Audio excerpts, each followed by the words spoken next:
and the objections are overruled. In terms of relevance, the exhibits are relevant for a couple of purposes. The exhibit is relevant, I should say, for a couple of purposes. Some of the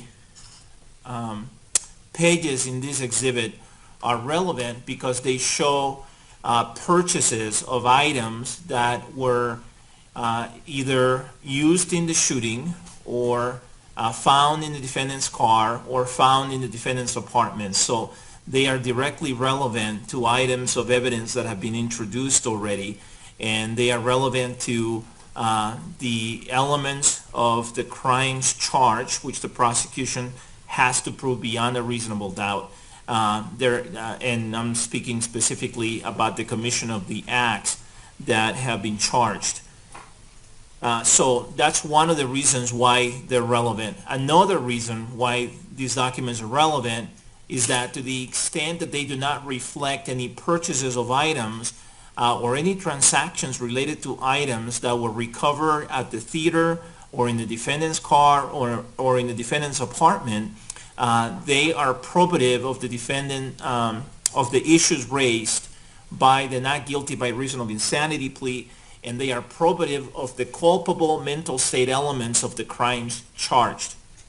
So it's similar to the reasons why I admitted the documents yesterday from Point Loma Credit Union.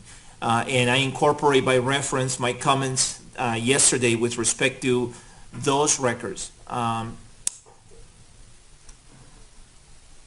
I also incorporate by reference my comments last week with respect to People's Exhibit P-TR-1227 when I ruled on the admissibility of that exhibit. These records reflect, to the extent that they do not relate to an item that was found in one of the crime scenes, in this case, in other words, the theater, the car, the defendant's car, or the defendant's apartment. These records in this particular exhibit relate to or reflect the defendant's cognitive abilities, the defendant's mental capacity. And so it is probative of the defendant's capacity to form the culpable mental states and the defendant's capacity to distinguish right from wrong.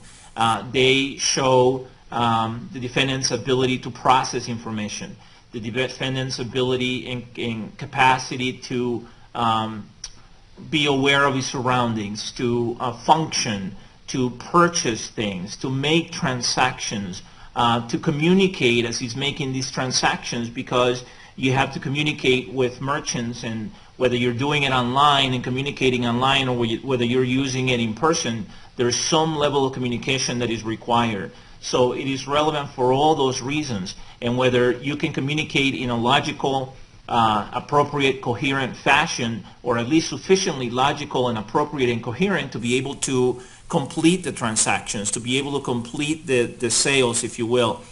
Yesterday, during Dr. Fenton's testimony, on cross-examination, Ms. Brady asked multiple questions about things that the defendant said to her that she did not understand and that did not make sense to her, and things that she never came to understand. And frankly, I think that was an entirely appropriate line of questioning. I think that is probative of the issues raised by the defendant's plea of not guilty by reason of insanity. But conversely, evidence that shows that the defendant is able to or has the capacity to communicate in a logical way or in a coherent fashion, and that he's able to understand his surroundings, that he's able to perceive information and process information, that he's able to function in order to purchase things, whether in person or online, is equally probative of the issues raised by the not guilty by reason of insanity plea. And as I have said before, it is not, it would not be appropriate to limit it to just the period of time in 2012, shortly before the shooting. For one thing, the jury needs a point of reference. They need something to compare that behavior, those behaviors and those interactions and those communications and those transactions and those instances of the defendant's life to something. And sort of having a before and after, I think, is something that is necessary here.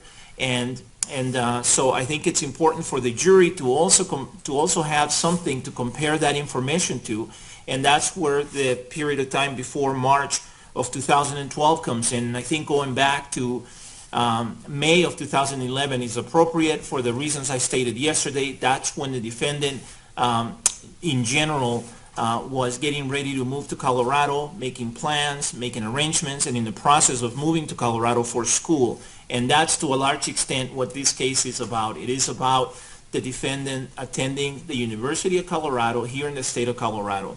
That's why he came here.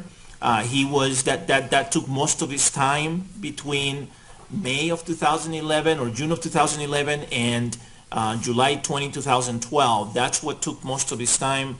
That's what he used most of his time for and energy for most of that time period anyway. So I think that the schooling and the time frame of the schooling is the relevant time frame here, and I think it's appropriate to then go back to May of 2011.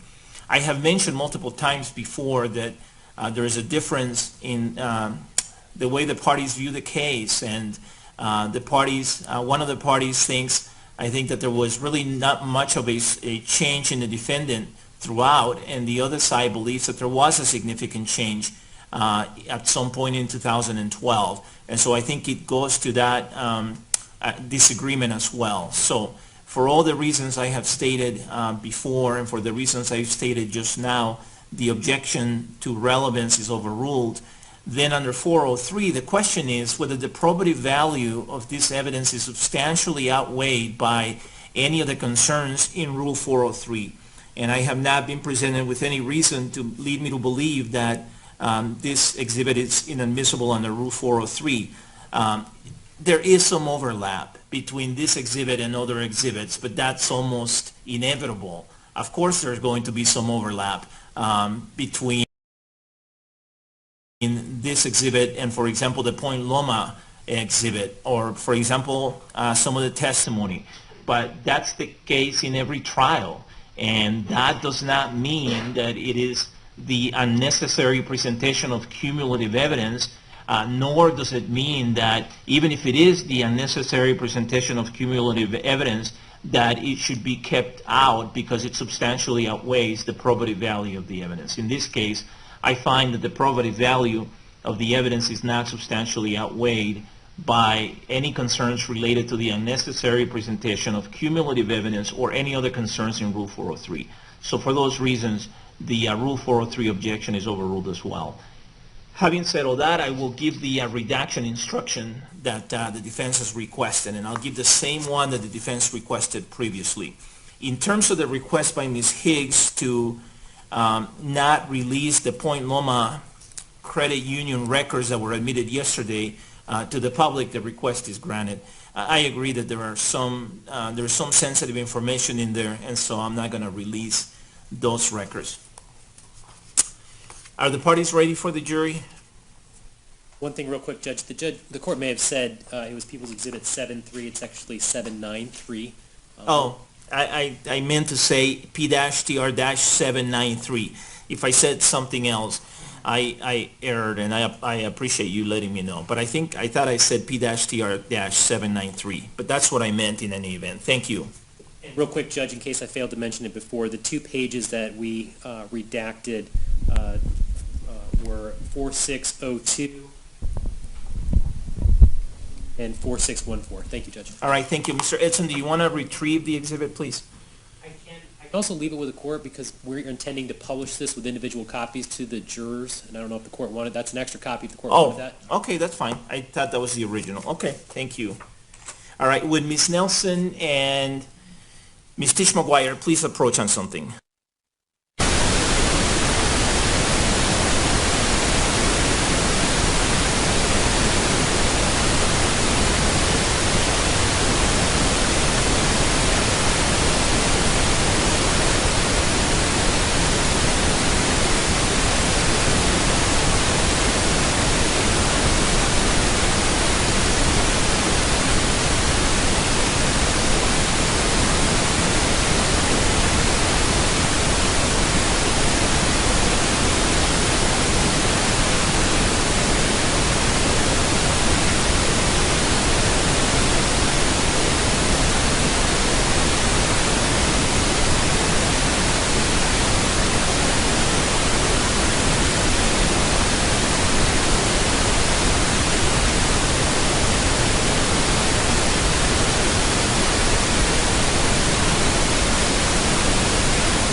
right, are the parties ready for the jury, the people? Mr. Edson? Yes, Your Honor, thank you. Is the defense ready for the jury? Yes, Your Honor. Okay, let's bring the jury in, please.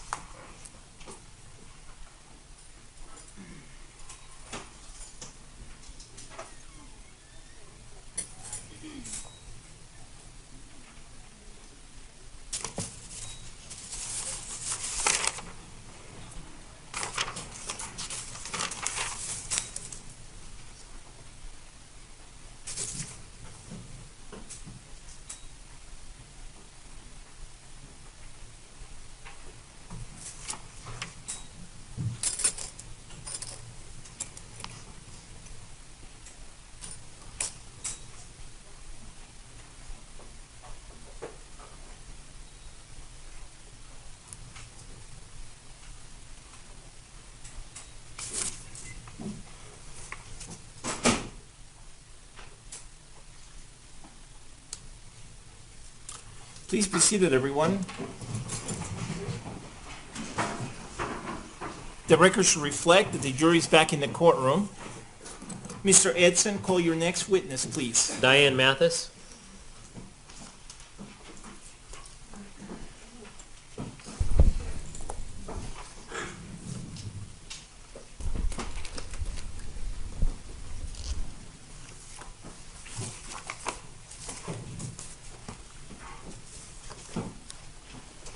Good morning. Could I have you raise your right hand for me, please, so that I can administer an oath? Do you solemnly swear or affirm under penalty of law that the testimony you're about to give will be the truth, the whole truth, and nothing but the truth? I do. Please be seated.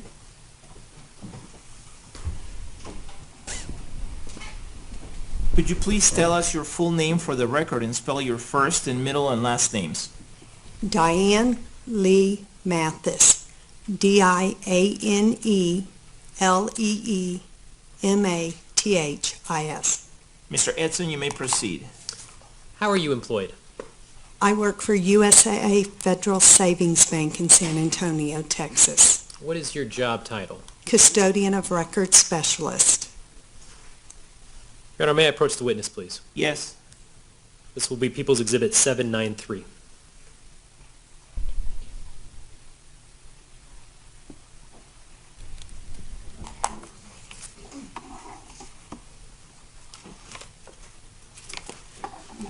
I've handed you what's been previously marked as People's Exhibit 793. Do you recognize that exhibit? Yes. What is that? This is the credit card application for USAA Federal Savings Bank credit card number 5491-2372-7019-2217, and the applicant is James E. Holmes. That number you just read, is that the credit card number? Yes, it is. What type of credit card is that? This was a MasterCard. Beyond just that page, what else is contained within this exhibit? The monthly credit card statements.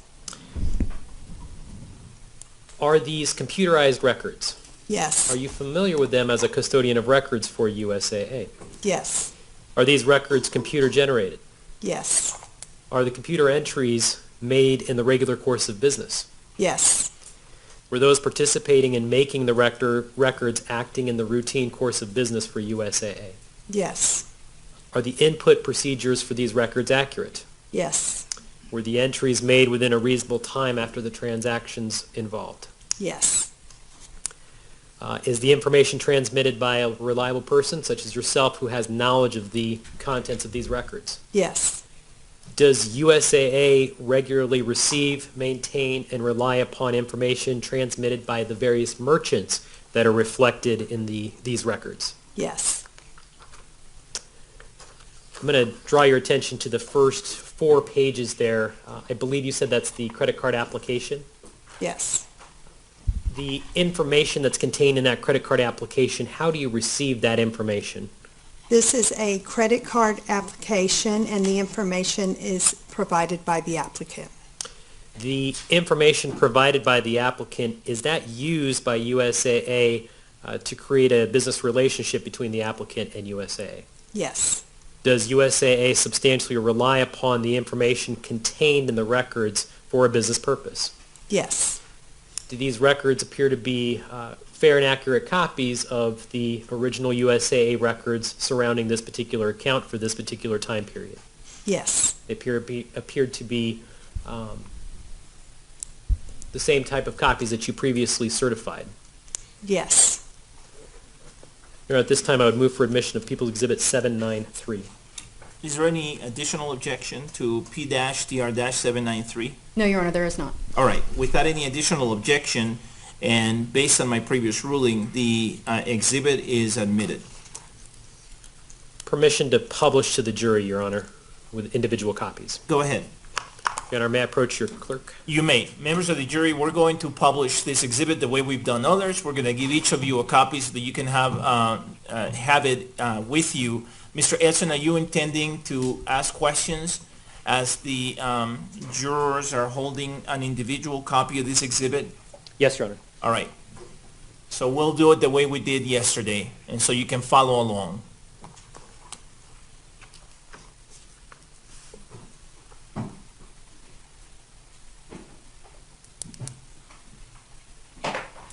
Your Honor, while those are being passed out, is the handheld microphone up near the witness? Oh, here. Yes. Thank you. Set it there. Thank you.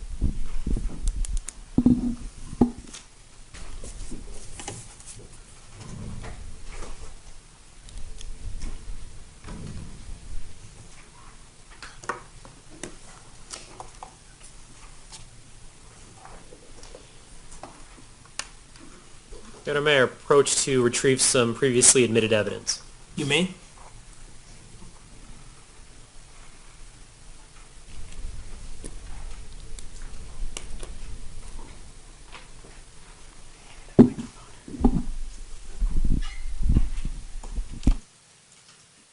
Your Honor, permission to ask a couple of questions standing here. Yes. Thank you. Ma'am, I'm handing you what's been previously admitted as People's Exhibit 721. It's the middle item there. Can you take a look at that for me, please? And while the witness is doing that, folks, I want to give you an instruction with respect to this exhibit. Exhibit P-TR-793 has been admitted with redactions. You are instructed that you are not to draw any inferences from those redactions. Does everybody understand that? Everyone's saying yes and nodding their head yes. All right. Mr. Edson, why don't you ask the question again, please? Thank you. People's Exhibit 721, you have that before you. Do you recognize that? Yes. What is that? This is the credit card for James E. Holmes, account number 5491-2372-7019-2217. Does it have James Holmes' name on that particular card? Yes. Is there an expiration date? Yes. 9/14. Does that credit card account number match the information from People's Exhibit 793? Yes. Okay, thank you.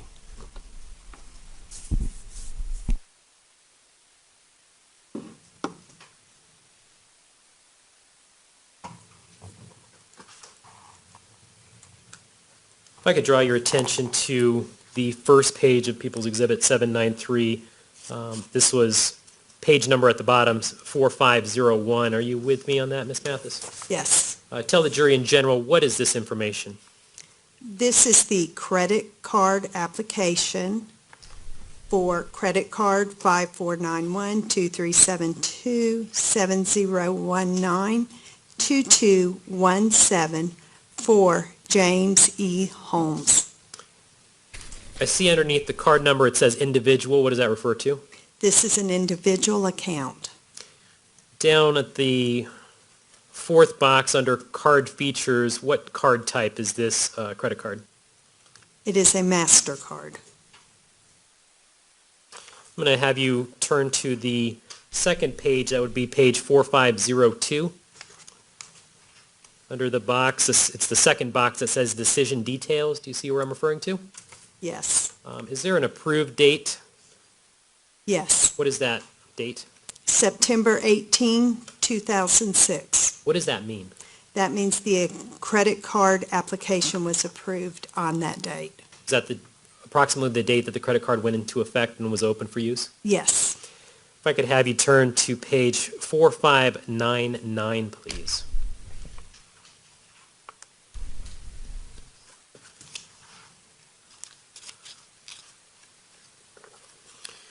What in general are we looking at here? This is the monthly statement for credit card 5491-2372-27019-2217, dated May 8th, 2011, for James E. Holmes. In your experience, is it common for some retailers to post the last four digits of a credit card number on receipts or other transactions? Yes. What was the credit limit for this particular credit card as of May 2011? The credit limit is $2,500.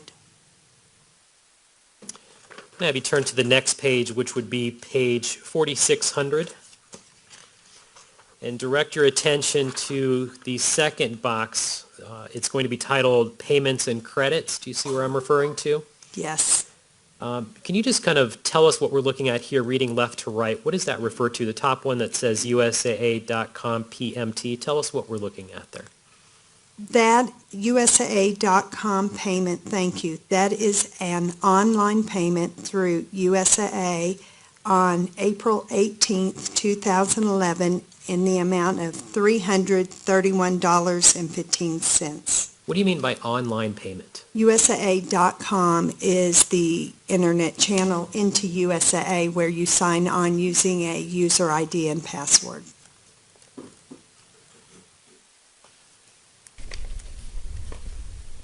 Based on your review of these records, is this any sort of automatic, timely, every month type of payment, or are these individual payments where someone would have to actually go in and physically log in to make these payments? This payment was made through USAA.com.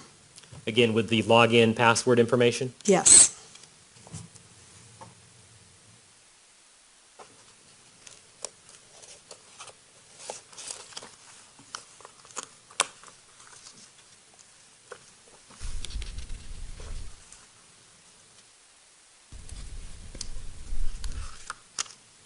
If I could have you turn to page 4614, please.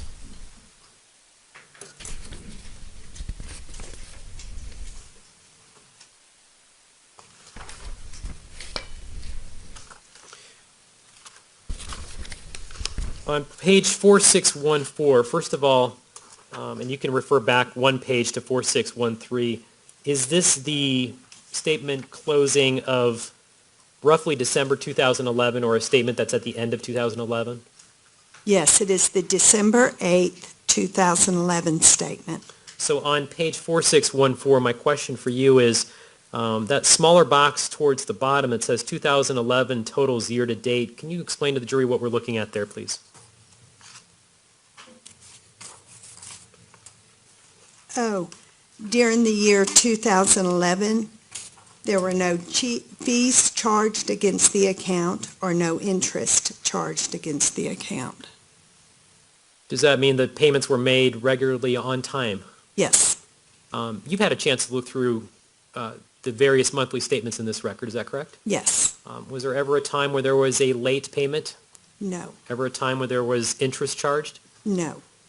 Were there times when payments were actually made ahead of time, Yes. ahead of the scheduled amount? Yes. Was that common? Yes.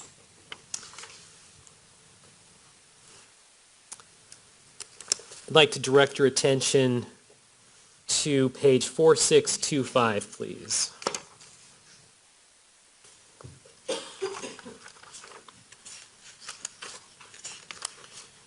What are we looking at here on this particular page? This is the June 7th, 2012 monthly statement for Mr. Holmes's credit card account. The same credit card ending in 2217? Yes. What was the credit limit at that time? $2,500. So from May 2011 through July of 2012, did the credit limit remain the same? Yes. If an individual pays off a credit card, or makes a payment is probably a better term, towards the credit limit. Is that something that is accepted by USA in order to keep under a particular credit limit? Yes. I'm going to have you turn to the next page, which would be 4626, please.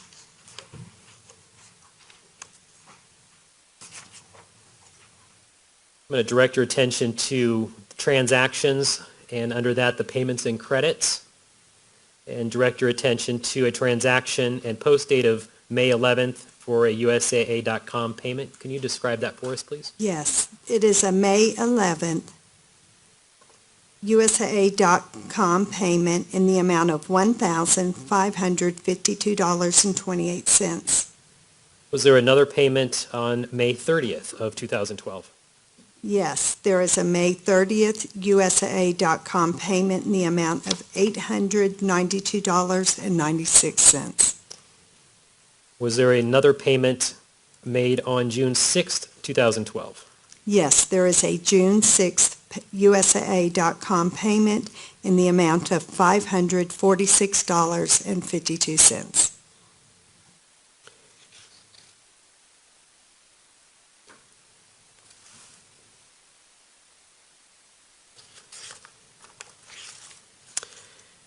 Direct your attention to the transactions on this same page, 4626, specifically May 9th, the first transaction. What was that for? That is a transaction dated May 9th to Amazon.com, AMZN.com, Bill WA, in the amount of $30.87. The third payment there on May 10th, 2012, that begins with 24-hour. Do you see that? Yes. What is that a payment for? That is on May 10th, it is a 24-hour Fitness USA, Inc., in the amount of $24.99. Have you reviewed the records for other payments for 24-hour fitness as well?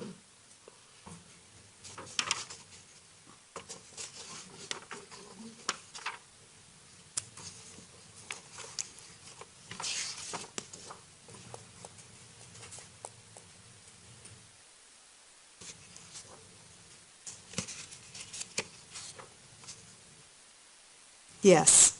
Does that appear to be a somewhat, or in fact, a regularly monthly payment to to 24-hour fitness? Yes. I'm going to direct your attention, staying on page 4626, the May 10th payment, BTP Arms. How much was that for? $43.79. Two additional lines down, approved gas masks. Was there a payment there as well? Yes. Actually, I should say that was a transaction, correct? Yes. There is a May 11th transaction in the amount of $133.74.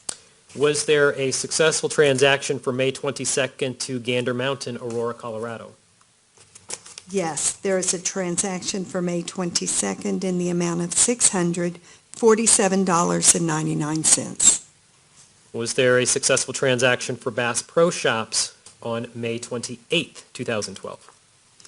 Yes, there is a May 28th transaction for Bass Pro Shops in the amount of $469.18. If I could direct your attention to the following page, that would be page 4627. Fair to say this is the statement closing date of July 8th, 2012?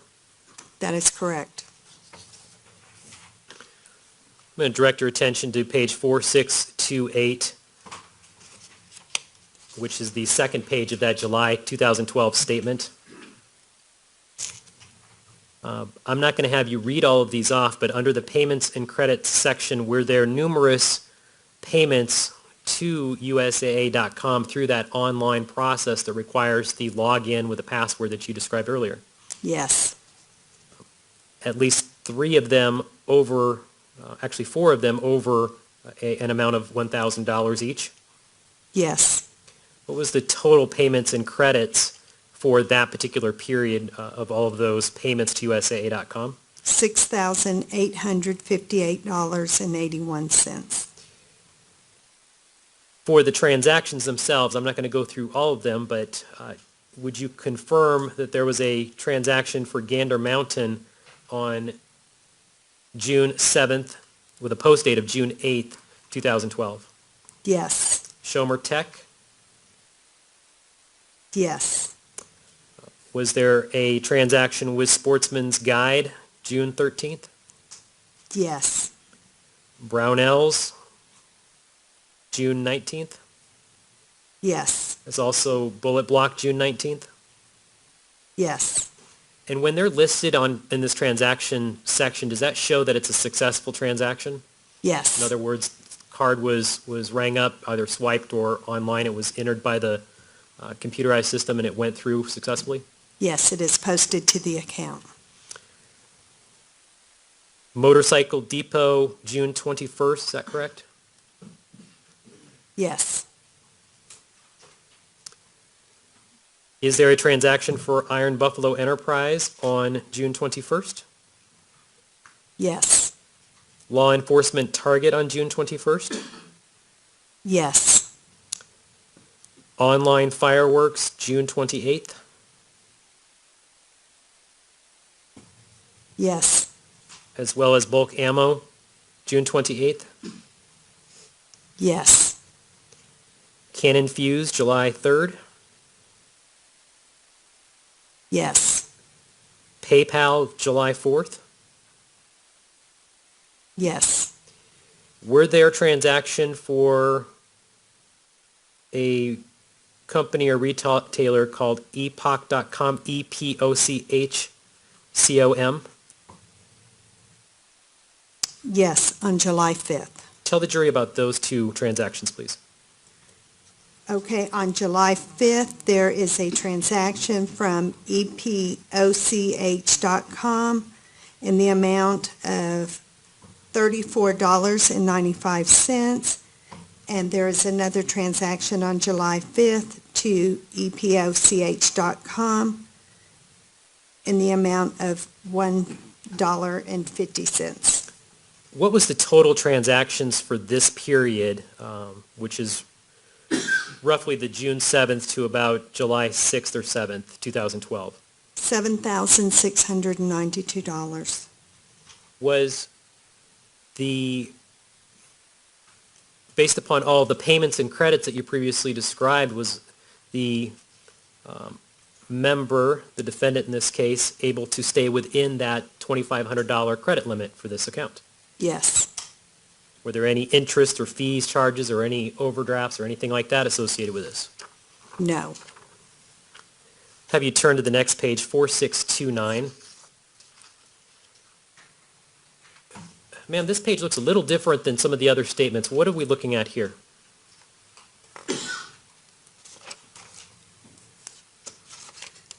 The previous statement was dated July 8th, 2012.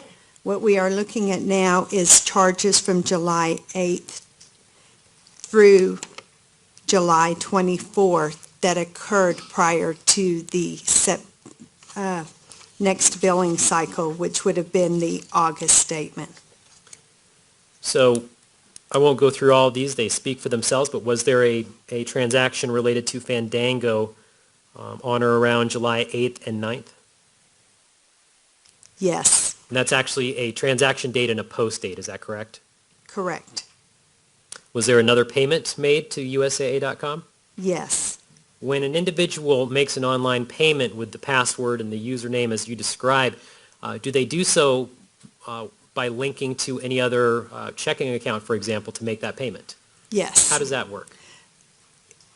You go into the network, you pull up the account, and under options, one option is if you want to make a credit card payment and you have added to your account a credit card, a bank account, a checking account that can be debited for the payment.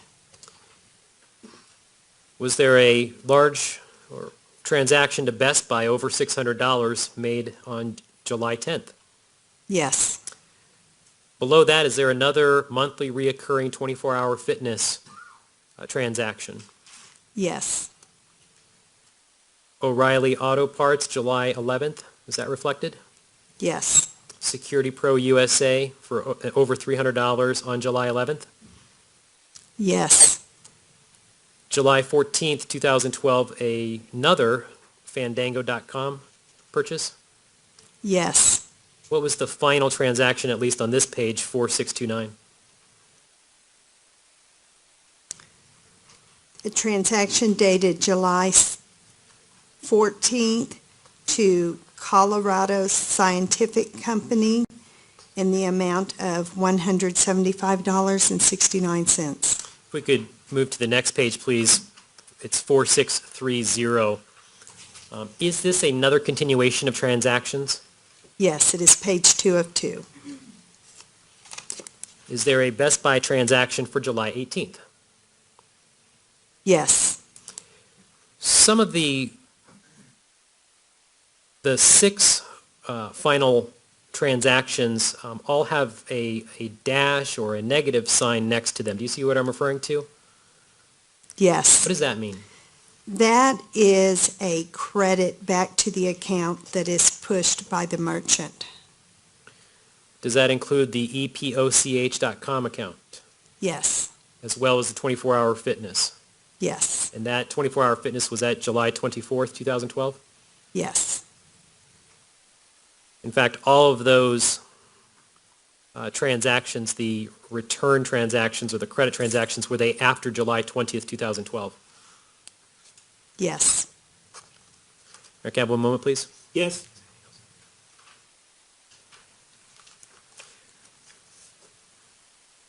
Your Honor, I have nothing further at this time. Thank you.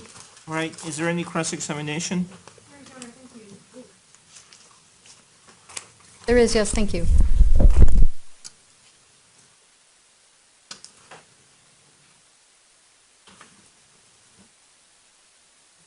Good morning, ma'am. How are you? Fine, thank you. I just have a couple things I want to go over with you. I want to talk just a little bit about making an online payment with your company on a credit card like this. Okay? Yes. So my understanding is you have a website, right?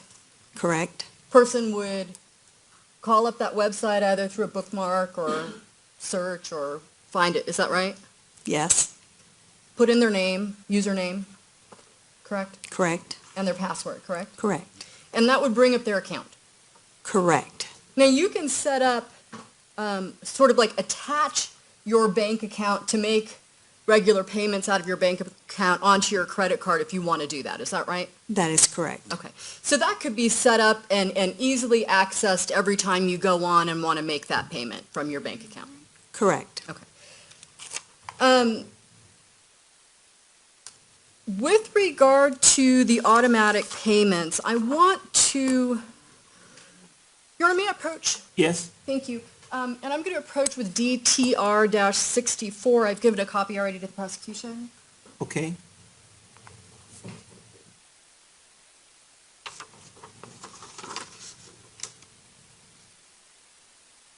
Now, ma'am, can you take a look at that and then let me know if you recognize that document?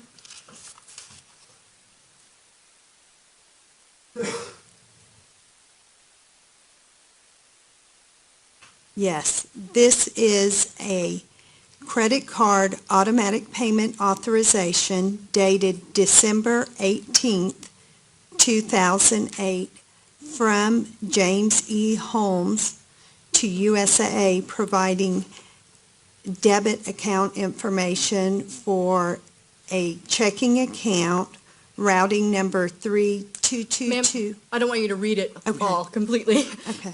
Now, you recognize that document, and that document is part of the USAA records, is that right? That is correct. And that is a record that would be created by your company. Correct. Okay. Now, you have a business relationship, as you've already said, with Mr. Holmes, is that right? Yes. And the information that he provides to you in a request of that sort is information that you would rely on in your business to actually make automatic payments. Is that fair? Yes. Okay.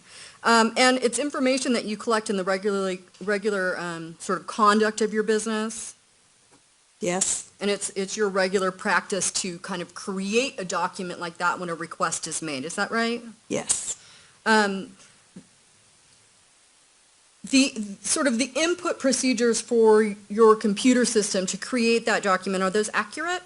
yes, And that document, that information would be created within a reasonable time period of receipt of that information, is that right? yes, And it would be done by reliable people with knowledge of the information? yes.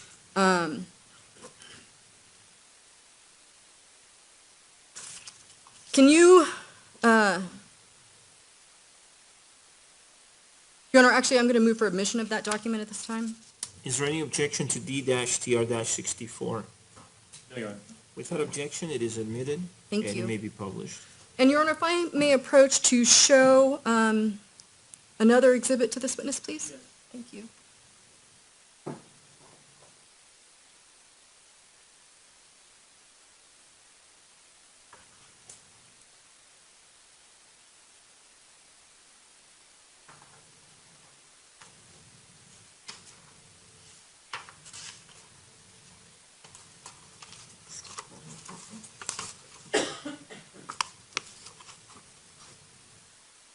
For the record, what I've showed you, ma'am, is page 5 of Exhibit 795. And does that appear to be a check, Yes, like a check written on a bank account, right?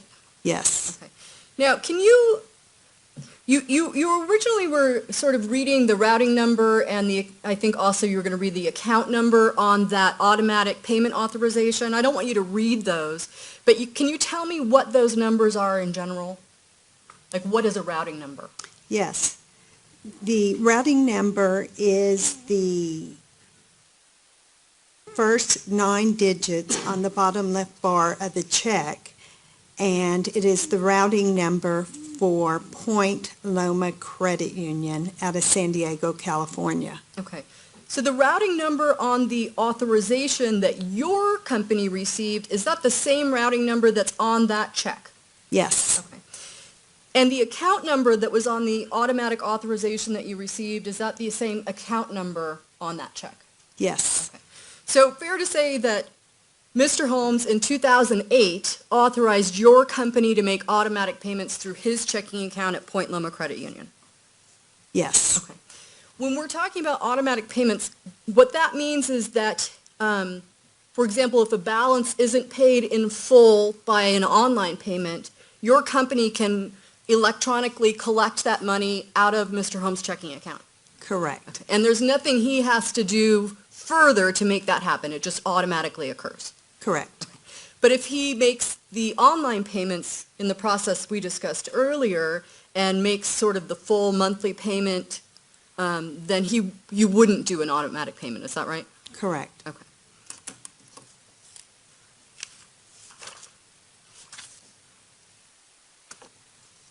Ma'am, do you recall exactly what kind of credit card this was that was set up? The application type? Yes, it was set up as a college start application. My last area of inquiry for you, ma'am, is it possible for customers with a credit card to set up an automatic charge on their card with, say, other companies? Yes, Okay. That's one of like the Netflix charges that are reflected here, could be one of those? an example would be the 20-hour, 4-hour fitness. Okay. And he could also do something like that, say, with Xcel Energy, with an energy company, is that fair? Yes, Okay.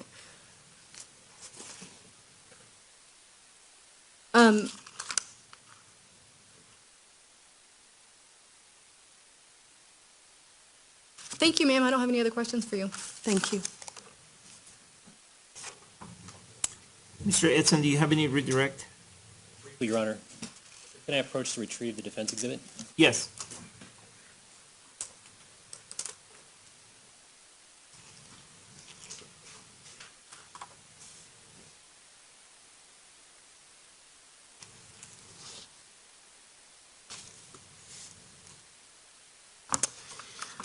Ma'am, do you still have defense exhibit, it's D64, I believe. Do you still have that in front of you? Yes. Now, I want to be clear, this auto pay option, this automatic payment authorization, does that mean that USAA will go in at any particular time and just take any amount of money out of this account that they choose to take out? No. Explain. The automatic payment authorization is when the statement is generated and the balance of the account is noted and payment has not been received, Mr. Holmes has given the bank authorization to debit his checking account for the payment. Did that occur based on your review of these records during the time period that we have in these records?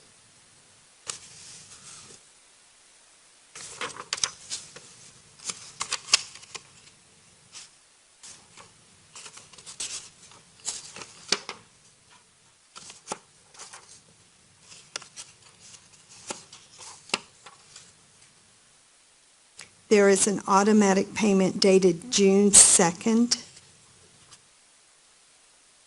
in the amount of $805.66.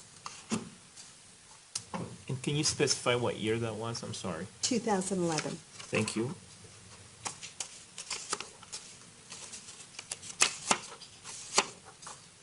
There is an automatic payment dated August 2nd, 2011 in the amount of $554.14. There is an automatic payment dated September 2nd in the amount of $663.64. That was September 2nd, 2011. And all of those are situations where it was not an online initiated type of transaction, but in other words, that was one where USA would come in and automatically take payment. Is that correct? Correct. Okay. So I'm going to fast forward to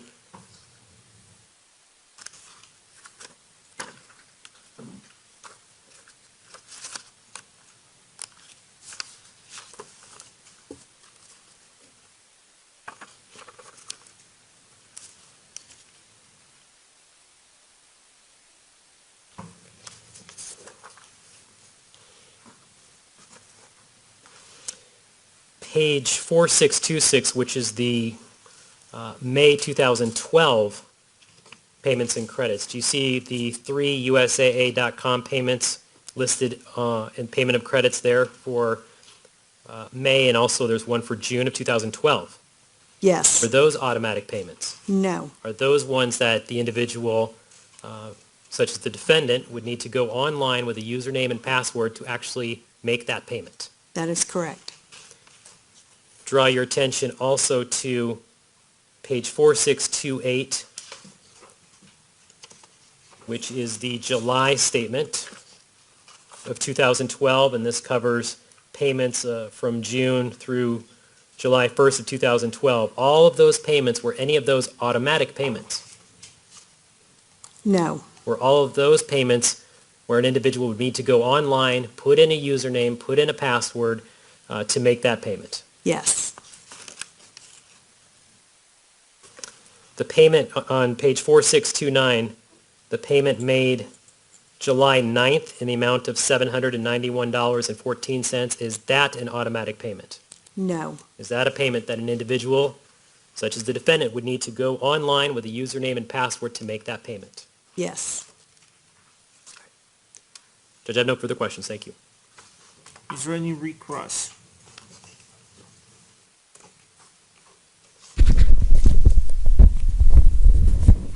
Just a couple questions, ma'am. And I know the jury has this document and can look at it, but just so the record is clear, the last online payment, that was July 9th of 2012, is that right?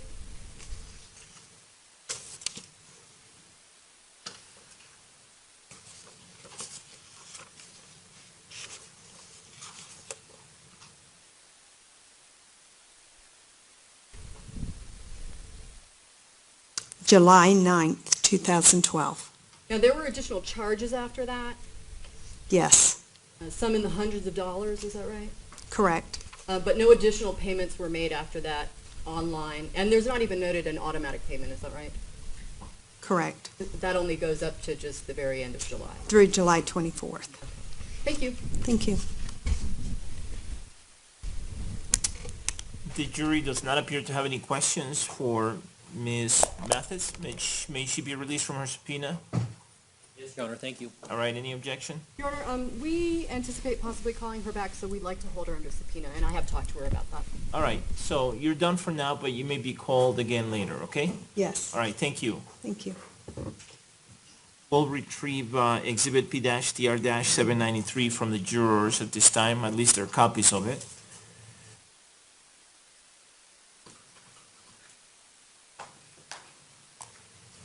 Call your next witness, please. Judge, while that witness is coming up, can I retrieve those Yes. exhibits?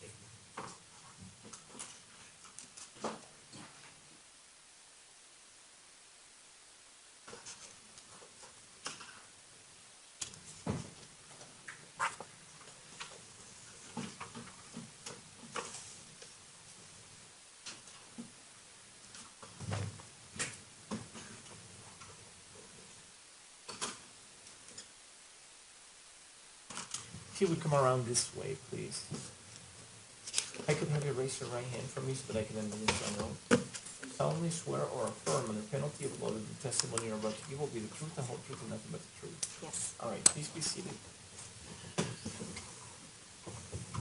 Could you please tell us your name and spell your first, middle, and last names? My name is Carrie Dawn Imey. First name is C-A-R-Y. Middle is D-A-W-N. Last is I-H-M-E. Thank you. Mr. Orman, you may proceed. Who do you work for, ma'am? I work for the University of Colorado. What is your job with the University of Colorado? I am the litigation support manager. Do you act as a records custodian for the University of Colorado system when there are requests for documents pursuant to a court order, a legal process, and similar types of requests? Yes. When you do that, do you have access to all the documents in the University of Colorado system? Yes. And do you process that request, review the documents, and then certify whether or not the documents, records, or electronic records are in fact the records of the University of Colorado? Yes. Is the University of Colorado a public agency? Yes. And does the University of Colorado regularly conduct business in the state of Colorado? Yes. And when I say the University of Colorado, do you work for CU Denver, or do you work for the global University of Colorado, which would include CU Boulder, CU Colorado Springs, and so forth? Yes, I work for the CU system. Did you receive a request to retrieve emails associated with a former student at the University of Colorado named James Egan Holmes? Yes. And did you determine whether or not James Egan Holmes had an email account with the University of Colorado? Yes. Now, does the University of Colorado maintain its own email system? Yes. And do students have assigned email accounts? Yes. And how about faculty? Yes. How about employees such as yourself? Yes. Does the University of Colorado save the emails sent and received from CU accounts in an electronic format? Yes. And are you able to retrieve those emails and determine whether or not an email account from the University of Colorado, whether a particular email is from that account? Yes. And then provide them in response to requests? Yes. And did you do so in this case? I did. Your Honor, may I approach the witness? You may. I'm going to hand you what has been marked as People's Exhibit 1227. And while he's doing that, could you pull the microphone closer to your mouth, please, so that we can all hear you? Thank you.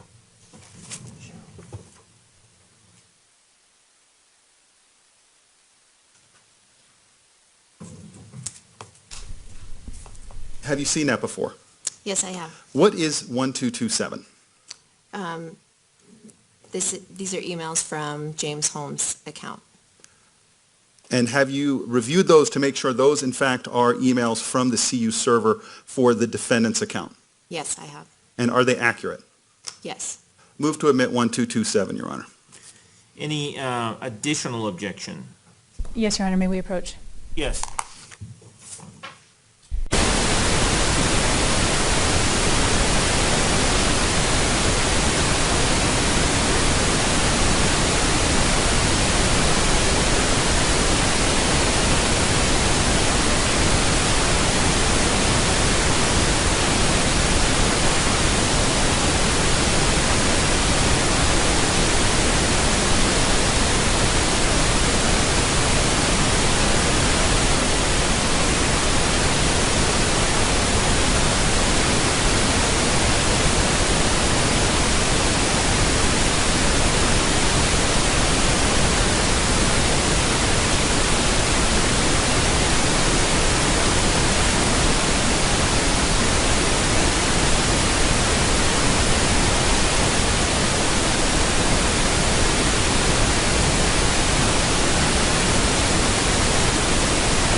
All right, thank you for your patience, folks. The objection is overruled.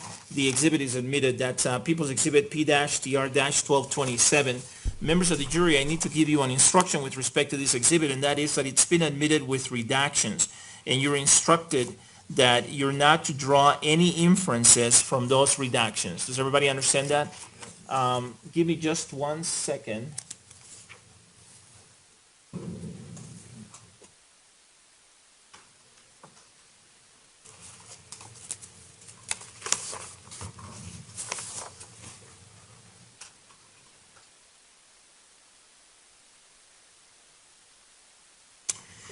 I also need to give you an instruction with respect to this exhibit P-TR-1227, and that is that any statements in these emails, in the emails that are part of this exhibit, that were made by someone other than the defendant are not being admitted for the truth of the content of those statements. Rather, they're being admitted for the limited purpose of placing the defendant's statements in context and to make the defendant's statements intelligible. You should not consider those statements for any other purpose. Does everybody understand that? And everyone's saying yes and nodding their head yes. It's my understanding that the prosecution has requested to publish this exhibit tomorrow, so we're going to hold off until tomorrow for that, but I wanted to give you those two instructions with respect to the exhibit. Mr. Orman, do you have any more questions for this witness? I do not. That concludes my direct examination. All right. Do you have cross-examination? Yes, briefly. You Your may Honor. proceed. Thank you. Here you go, ma'am.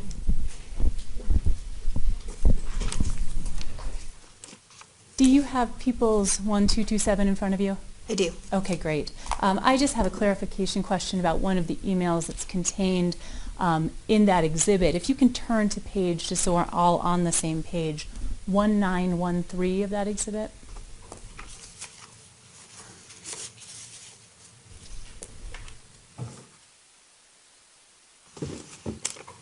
Okay. Okay.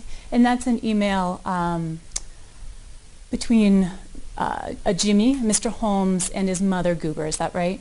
Correct. Okay. And that's Assuming and Goober that's is his mother. okay. I'm assuming Goober is his mother from the other emails. And that's dated in October of 2011. Correct. And there are a number of attachments or several files attached to that email. Is that right? That's correct. And in People's 1227, those photographs are hard to see. Correct. If I may approach, Your Honor, with what's been marked as TR Defense 65, Yes. and I've handed a copy to the district attorney. Stipulate to admission, Your Honor. Okay, by stipulation, D-TR-65 is admitted. And just so we're clear about D-TR-65, that contains a copy of the email that I just referred to. Yes, it does. Okay. And it also contains a copy of those photographs that are difficult to read. Yes. And then behind those photographs that are difficult to read, we see the legible color copies of those photos. Yes, we do. And it appears that those photos are of Mr. Holmes in the mountains. Is that right? Correct. Okay. Judge, I have no further questions. Is there any redirect? No, Your Honor. Thank you. All right, and the jury does not appear to have any questions for this witness. May this witness be released from her subpoena, Mr. Orman? Yes, Your Honor. Is there any objection, Ms. Spengler? Your Honor, we would ask that she remain under subpoena. Okay, so you're done for now, but you may be called again, okay? Okay. Thank you. Do I leave these here? You should leave those there, yes. Okay. Thank Thank you. All right, Ms. Teach McGuire, you want to call one more witness before we take our lunch break, is that right? Sure, thank you, Your Honor. All right, go ahead. Michaela Hicks.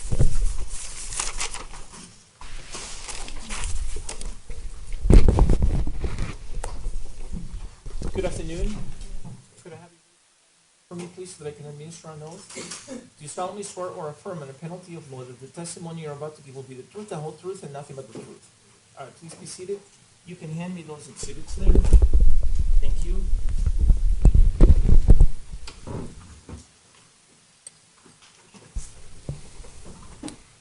All right, could you please tell us your full name and spell your first, middle, and last names? Michaela Hicks, M-C-K-A-Y-L-A,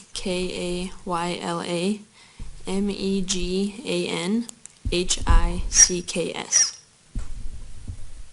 Ms. Teach McGuire, you may proceed. Thank you. Were you in Theater 8 at the Century 16 Movie Theater on July 19th and 20th of 2012 in Aurora, Colorado? Yes. Please tell the jury about who you went to the movies with that night.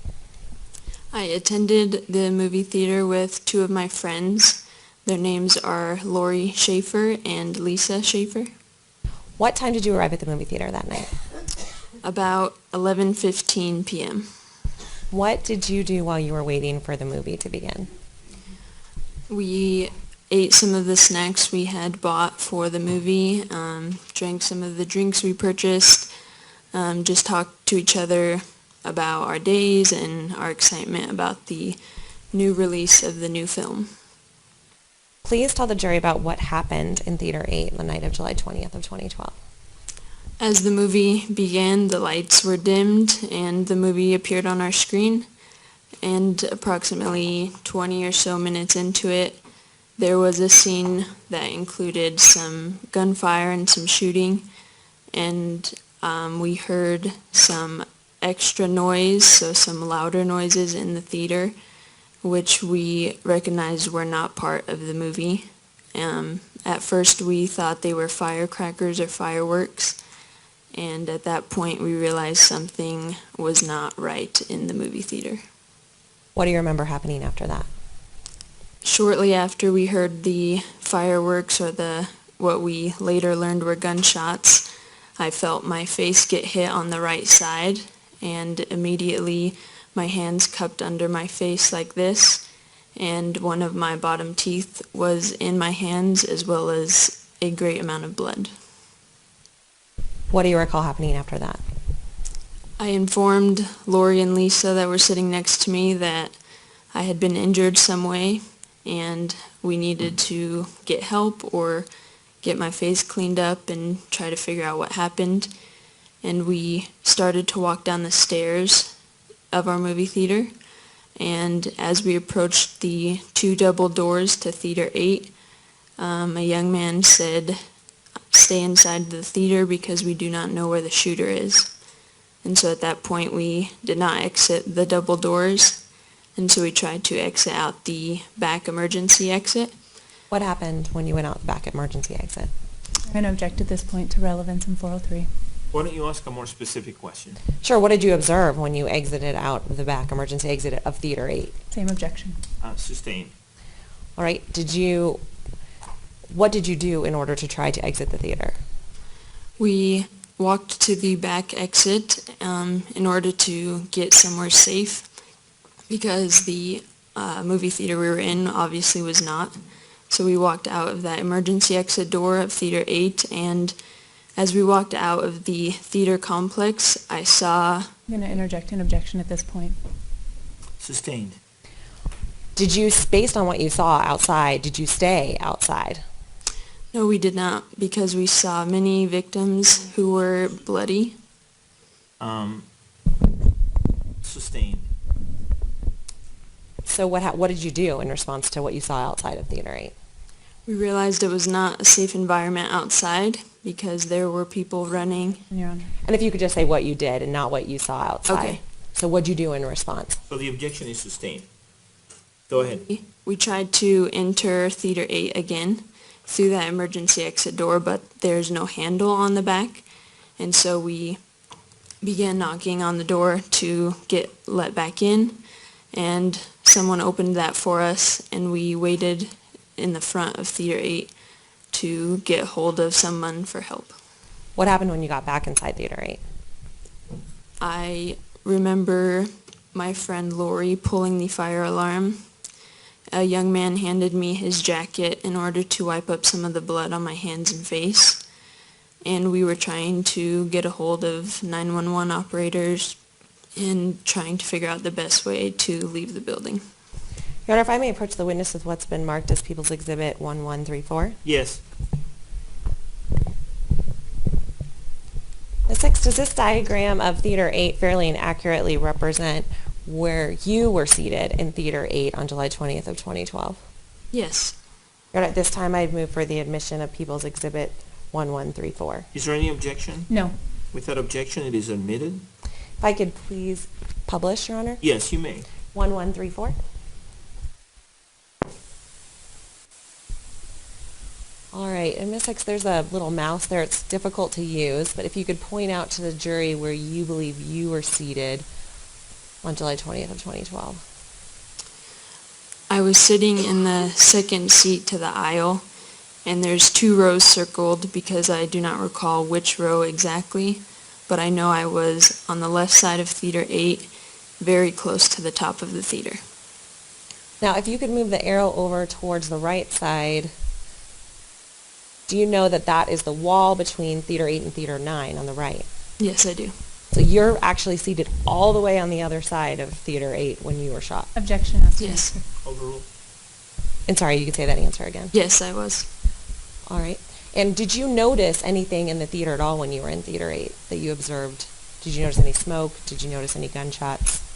Yes, before I had been injured, before I felt my face get hit, we did see smoke in the bottom right corner of our movie theater. And could you use that arrow to show the jury where it was that you saw the smoke? About that area. Did you observe anything else at all? No. Since we saw the smoke, that helped us, I guess, understand that it could be fireworks because it was smoking. And so that was our reason for thinking that this was fireworks rather than gunshots. Your Honor, if I could now have what's been previously admitted as People's Exhibit 4744. Okay. May I publish? All right, Ms. Hicks, this is also a diagram of Theater 8. If you can see, there's a red line that goes across the theater. And now if you could take your mouse and show the jury, follow that long red line that goes across the theater. Was that, in fact, the side of the theater that you were seated in when you were shot? Yes. All right, thank you. Keep that down, thanks. Were you eventually transported for medical treatment after the shooting? Yes, I was. Where were you taken? I was taken to the University of Colorado Hospital off of Colfax in Aurora. How were you transported? I was put into the back of a police car by Officer Hawkins, as well as with one other victim in the front seat of that car. Do you know who that victim was?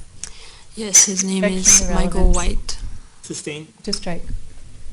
Please tell the jury. Hold on. The objection is sustained, so the jury knows that when I sustain an objection, you're to disregard any partial answer or any full answer that may have been given in response to the question that I have sustained. All right. Please tell the jury about the injuries you sustained. As a result of my injury, I received stitches that night at the hospital to sew up the gums that were open severely, and they told me that the bullet fragment that was lodged. Without telling us what you heard, just answer the question in terms of what injuries you sustained. Okay. Tell the jury where your bullet was lodged. Okay. I received, the bullet was lodged in the left side of my face, and later it was removed with one of the bottom teeth that had been damaged. And after that, I had a bone graft put in to replace some of the missing bone. After that healed for about 3 months, I had braces on my bottom teeth to straighten out the teeth in order to later receive implants. After the braces were taken off, Yeah, no object. The objection is overruled. It goes to the extent and the nature and extent of the injury, so overruled. Go ahead. after the braces were taken off, I received another bone graft as well as a gum graft to replace missing gum on my bottom teeth. And I also received a dental implant and later received 2 crowns put on that dental implant to replace my missing teeth. Ms. Hicks, how old were you on July 20th of 2012? I was 17 years old. Your Honor, may I approach the witness with what's been marked as People's Exhibits 2591, 2545, and 2546? Yes.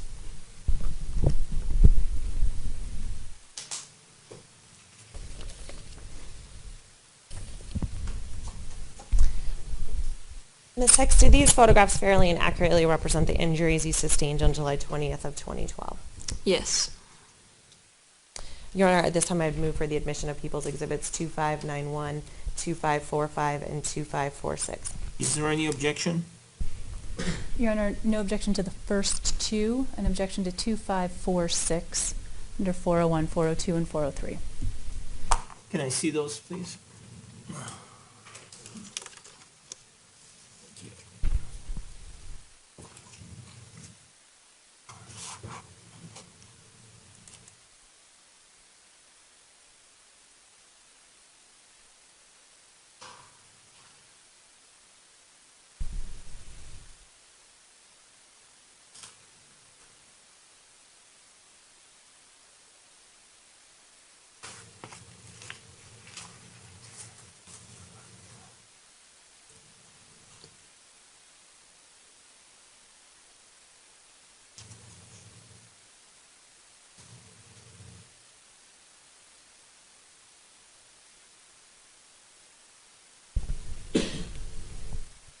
All right, none of these was subject to amended order D98B.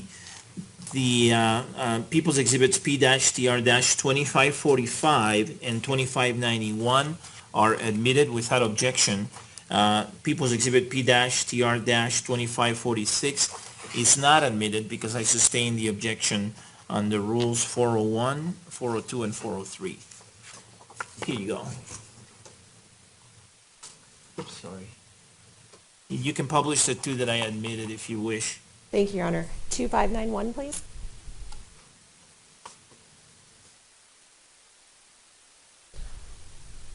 All right, please tell the jury what they're seeing here.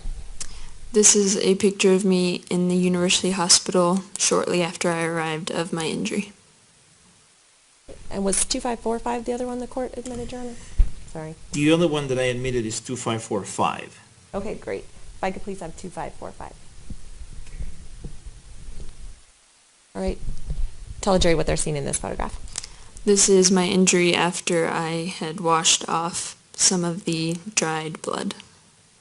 And to be clear, where actually did the bullet lodge? Was it lodged in your cheek or did it lodge in your jaw? In my jaw, approximately in this area. Thank you very much. I have no further questions for this witness, Your Honor. Do you have any cross-examination? No. All right, and the jury does not appear to have any questions. May this witness be released from her subpoena? Please, Your Honor. Objection? No objection. All right, Ms., is it Amy? Hicks. Hicks, sorry, I'm looking at the wrong person. All right, Ms. Hicks, thank you. You're free to go. Ms. Titch-McGuire, do you want to approach to retrieve this picture? Thank you. And Ms. Titch-McGuire, you may want to give those other pictures to Ms. Martin. Thank you.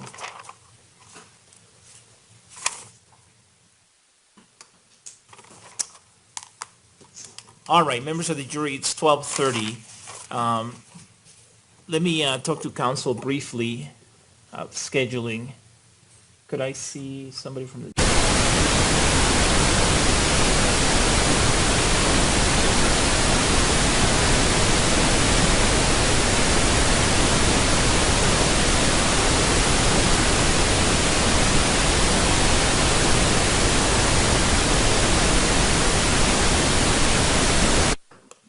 All right, members of the jury, is it okay with everyone if we take an hour and 15 minutes instead of an hour and a half? And everyone's saying yes. Okay.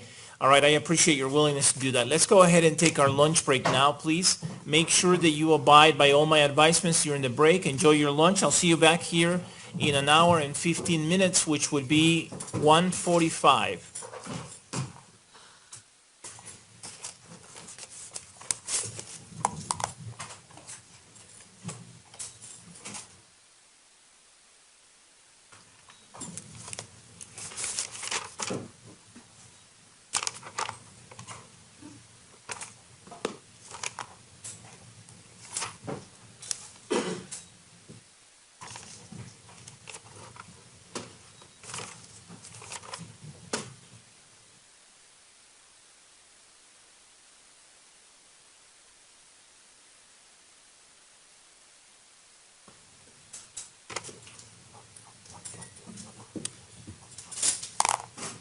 Please be seated, everyone. The record should reflect that the jury has exited the courtroom now.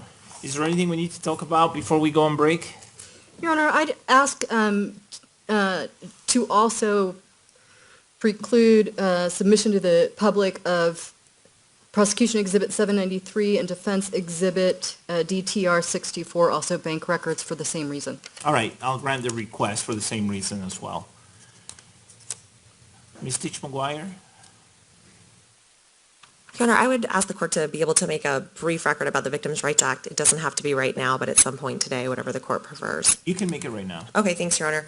Your Honor, as the court knows, scheduling this trial has been extraordinarily difficult for all parties, and the people really appreciate the efforts the court made to have the people try to give you the best estimate of when we thought we would finish this case. And we specifically appreciate the fact that the court asked the defense if there was any way we could not have a whole 3-day delay.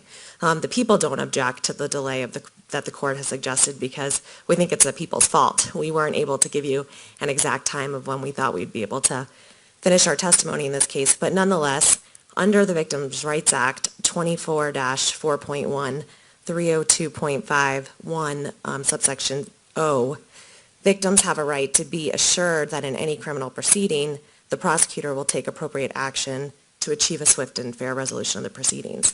In addition, under 24-4.1303, the district attorney should inform the court if any victims object to a delay of the proceedings. Several of the homicide family members of this case, Your Honor, have moved to Colorado at great hardship to themselves, financially, leaving their families, leaving their homes, and they're very upset by the fact that there's going to be a 3-day delay of the trial. And so I promised them that I would make that record under the Victims' Rights Act. Okay. Thank you, Your Honor. All right. I appreciate that they are upset. I can understand that they don't like the delay. I don't like the delay either, but it's not anyone's fault. This is not an exact science in terms of calculating or estimating when things are going to be completed or how long things are going to take. We did the best we could. I asked the prosecution a couple of weeks ago for their best estimate, and the best they could do is tell me that they would finish either on the 9th, sometime between the 19th and the 23rd. And the defense was asking that because they needed to know when they should have witnesses here. They have witnesses from coming from out of town, and it would be unfair for me to say now, well, it's too bad that you relied on the estimate that was provided 2 weeks ago and that you have witnesses flying into town and coming to court starting on the 25th based on that estimate. Now I'm going to have you move all those arrangements and change all those plans. That would be unfair and that would be improper. And it would be improper for me to also say to the extent that any witnesses cannot accommodate the change of plans, then they just don't get to testify. That would violate the defendant's right to a fair trial, and both parties are entitled to a fair trial. The people are entitled to a fair trial. That includes the listed victims in this case, but also the defendant is entitled to a fair trial. And frankly, if the defendant does not receive a fair trial and there happens to be a conviction, it would be for naught because we would be doing this all over again at some point in the future. And I'm sure nobody wants to do that. So there's nothing I can do, and it is what it is. It is unfortunate, but it is unavoidable. There are delays in a trial, but especially when you have a trial that goes on for as long as this one. You know, we started in January. And we've been at it since January 20. It is impossible that you're not going to have some delays along the way in terms of a couple of days or a few days. And finally, I should note that the reality is that we're ahead of schedule, even with the 3-day delay. So I'm not sure that anyone has any grounds to complain. I understand how they feel, but it is not a fair complaint. We're ahead of schedule. We were scheduled to be in trial through September or October. At this point, we're on pace to finish hopefully in August, and that's my goal. At the latest, to finish in August. But we're scheduled to go through September or October, so we're ahead of schedule. And to the extent that anyone has any concerns about any delays, the bottom line is that the big picture hasn't changed for the worse in terms of the schedule, and in fact has improved in terms of the duration of the trial. So finally, I wanted to supplement the record in terms of P-TR-793 because as Ms. Mathis testified about that exhibit, it occurred to me that the credit card records are also probative for one additional purpose, and that is to show the defendant's management of his finances. And this goes to the same issue that I mentioned yesterday in terms of the Point Loma bank records and any other bank records. So to the extent that he was making payments by having to log on, by having to put in a password, and to the extent that he was keeping up with the payments that are due in a timely fashion, and to the extent that he was also able to avoid exceeding the limit on his credit card, all those things go to the issues raised by the not guilty by reason of insanity plea, as well as the culpable mental state elements by the charges in this case. And then finally, I had mentioned that the credit card records show the acquisition of some of the items that were found at the shooting, or in the car, or in the defendant's apartment. And when I say in the car, I mean the defendant's car. But there was also mention of the records reflecting the Fandango purchases. And so I'm not sure that those were items found in one of those three locations, but it is probative for obvious reasons. The purchase, any purchases of Fandango or movie theater tickets through Fandango are probative in this case. So, all right, that's all I have. Is there anything else we should talk about before we take a lunch break from the people? No, thank you. From the defense? All right, I'll see you after lunch. Thank you.